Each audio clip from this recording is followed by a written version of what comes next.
Lockdown पाठशाला DC Ramgarh में आपका फिर से स्वागत। आइए त्रिभुज और उसके गुण के विषय को आगे बढ़ाते हुए हम लोग एक आज आगे का टॉपिक यानी एल्टीट्यूड ऑफ ए ट्रायंगल त्रिभुज के सिस्टम पर चर्चा करते हैं।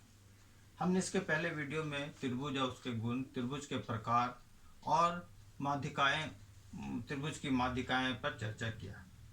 आज मैं चर्चा करने जा रहा हूं कि शीर्षलंब त्रिभुज में किसको बोलते हैं। देखिए, एक त्रिभुज लीजिए।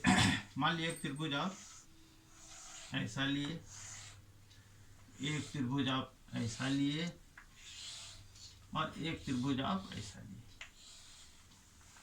ठीक, अब कोण के हिसाब से देखिए तो इस त्रिभुज का तीनों कोण न्यून कोण है, ये अधिक कोण है, ये समकोण त्रिभुज।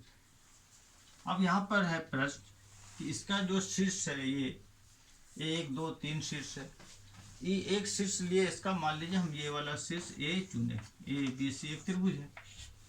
और शीर्ष ए से जैसे ये भुजा बी सी है, इस पर अगर आप लंब डालिएगा तो बहुत सा लंब हो सकता है, और इसको आप ऐसे करके मिलाइएगा तो बहुत सी रेखा से मिला सकती है। लेकिन ऐसी रेखा जो शीर्ष से आती हो और सामने वाली भुजा पर लंब यानी समकोण बनता हो, यानी अगर आप ऐसा खींच के ऐसे ले गए और यहाँ पर लंब बन गया, तब हम लोग बोलेंगे, अगर इसका नाम दे दीजिए डी, तब हम लोग बोलेंगे कि ए डी जो है वो त्रिभुज ए बी सी का शीर्ष लंब है।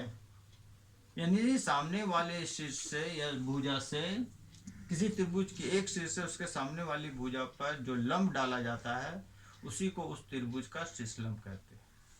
और ये शीर्ष लंब यहाँ आप देख रहे हैं कि त्रिभुज के अंदर हो रहा है। लेकिन अगर यहाँ पर आप आइए, यहाँ से डालिएगा इस शीर्ष से इस पर लंब, तो ये ऐसा जाएगा।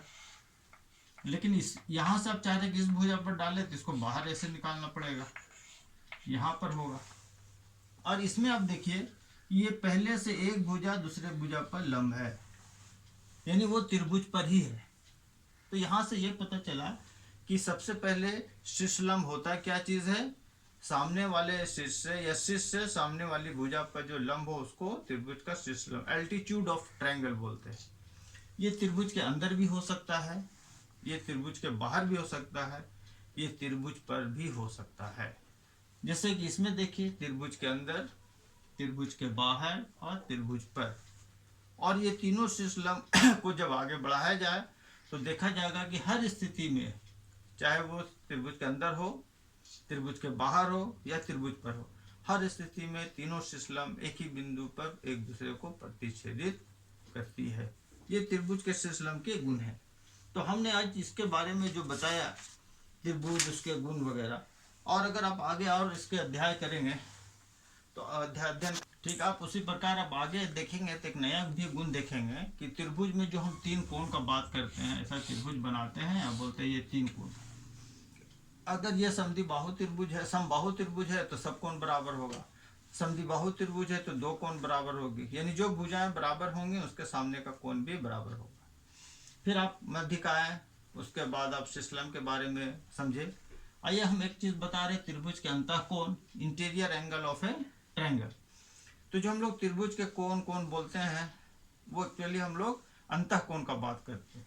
जैसे ये त्रिभुज लिए पी क्यू आर, इसमें ये कोण अंतः कोण, ये कोण अंतः कोण, ये कोण अंतः कोण हो गया, जो त्रिभुज के भाग है। लेकिन अगर किसी भुजा को बढ़ा दे, मान लीजिए इस भुजा को ऐसे बढ़ा दे, तो फिर ये कोण कौन सा हो जाएगा, ये तो त्रिभुज के बाहर है लेकिन त्रिभुज से सटा हुआ है, इसको कहते हैं बाह्य कोण, exterior angle of A triangle. और इसका एक गुण होता है कि ये जो बाहर का जो कोण होता है, ये वाला, ये कोण इसके सामने वाले, इसको कहते हैं अभिमुख कोण, कि ये इसका सामने, ये इसको छोड़ के ये त्रिभुज का जो दो अंतः कोण बचा, इसके योग के बराबर होता है। अगर मान लीजिए कि इस कोण का मान है x, इसका मान है y, और ये बाहर का कोण का मान है तो z, तो ये z जो है वो बराबर होगा x जोड़ y के योग के बराबर होगा। अर्थात अगर मान लीजिए ये 100 डिग्री है, ये 40 है तो ये 60 डिग्री होगा, 40 जोड़ 60 बराबर 100। ये अंतः कोण के गुण है।